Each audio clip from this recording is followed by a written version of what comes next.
Nous allons vous montrer des images de la zone, et vous allez remarquer de vous-même que c'est possible de voir tout depuis là-haut, et que la France n'a pas besoin de venir s'installer en Afrique pour mettre fin à cette guerre créée par eux-mêmes à cause de leurs intérêts.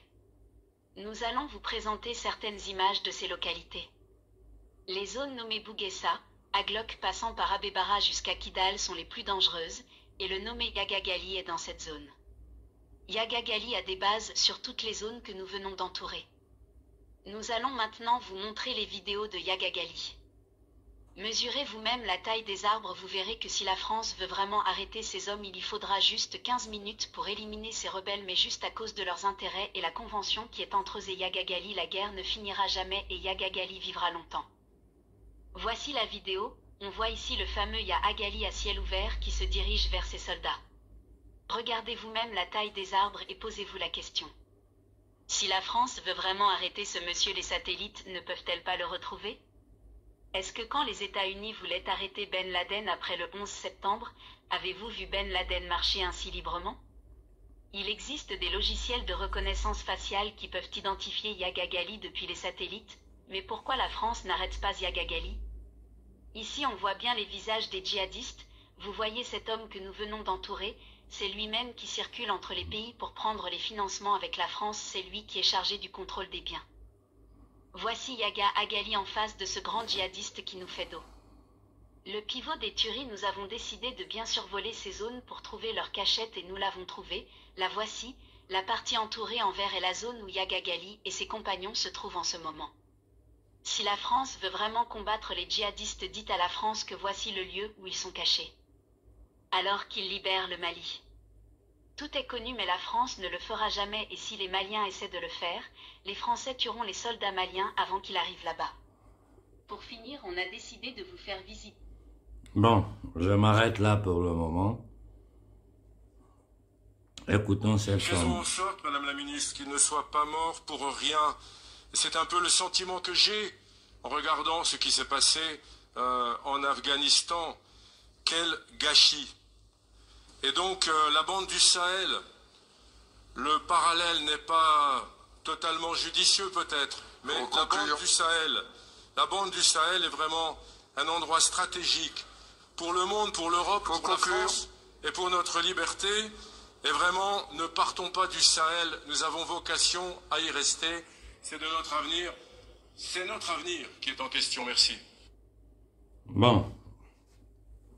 Bonjour et bon début de semaine à tout le monde. Comme vous voyez la vidéo, la première vidéo, comme je le disais souvent, il y a une vidéo qui illustre tout ce que je vous dis. On sait où ces gens-là se trouvent dans le désert. Si jusqu'aujourd'hui ils sont là-bas, personne ne va les prendre. C'est parce que leur présence là-bas, ça arrange des gens. Il y a des gens qui ont organisé ça et nous savons qui ils sont. Bon, quand vous écoutez un député, un élu français qui tient des discours comme ça, nous ne partons pas du Sahel parce que c'est notre futur qui dépend. Nous les Africains, quelle réflexion nous devons faire? Quelle réflexion nous devons faire? On ne peut pas rentrer dans tous les détails, hein, dans des pilules de vidéos.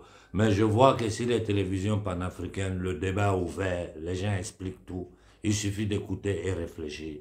Le cas de l'Éthiopie, avec toutes les demandes que vous me faites, je vous ai dit, c'est simplement un truc organisé par les Américains. C'est tout. Le gars, il est venu, un, il s'est approché de l'Érythrée. Deux, il a refusé de mettre l'eau de l'Éthiopie, c'est-à-dire la construction du barrage de l'Éthiopie. Donc, ça veut dire mettre l'eau de l'Éthiopie sous le contrôle de l'Égypte, qui est sous le contrôle de l'Amérique. Voilà pourquoi, hein, avec beaucoup de réformes qu'il était en train de reprendre, hein, libérer tous les prisonniers politiques, demander à tout le monde de rentrer au pays pour travailler ensemble. Un homme comme ça, il dérange. Donc, bon voilà, il fallait tout faire pour finir avec lui. Excusez-moi, il y a on vient de sonner à la porte, là, j'ai un courrier qui arrive, donc je vais essayer d'être bref, non. Voilà nos problèmes, voilà nos réalités. Et voilà ce que nous devons faire pour sortir de cette situation. Il faut que le peuple se lève sur pied pour dire non, nous ne voulons plus de toutes ces choses-là. Il faut que le peuple se lève sur pied, parce que si le peuple ne se met pas sur pied, rien ne changera.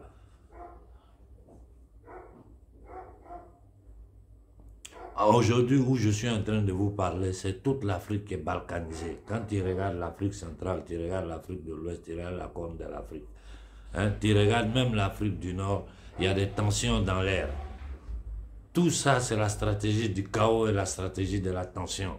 Et nous, Africains, laissez les politiciens parler dans les couloirs. Laissez les militaires faire leur travail. Nous, société civile, nous devons nous lever pour manifester, pour dire au monde entier que nous ne sommes plus d'accord avec ces impositions coloniales, avec ces crimes contre l'humanité. Parce que ce qui se passe en Afrique, ce n'est rien d'autre qu'un crime contre l'humanité. Eux-mêmes, ils le disent, qu'ils ne peuvent pas partir. Nous, qu'est-ce qu'on doit faire? Hein? Quand quelqu'un te dit, je ne peux pas partir, parce que ton truc là, j'ai besoin de ça, et je vais prendre ça à tous les coups, quel que soit le... Même si je dois marcher sur ton corps pour prendre ça, je le ferai. C'est ce que ça signifie.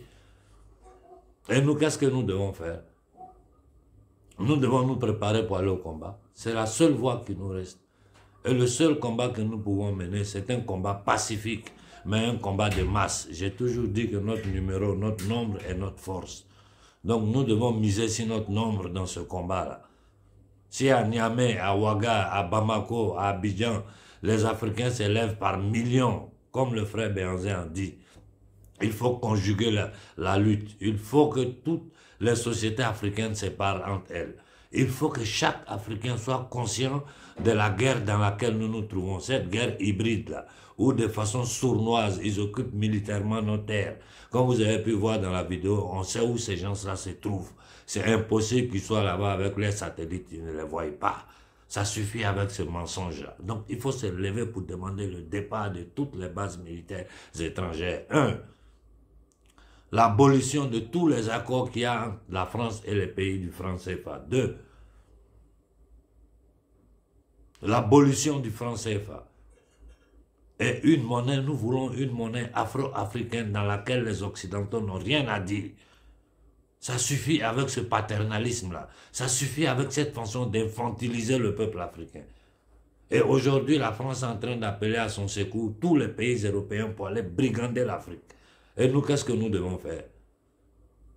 Nous avons fait toutes les analyses. Nous savons ce qui se passe. Il faut passer à l'action. Et il n'y a que la société civile qui peut mener ce combat-là. Faisons une réflexion collective. Bonne journée à tout le monde.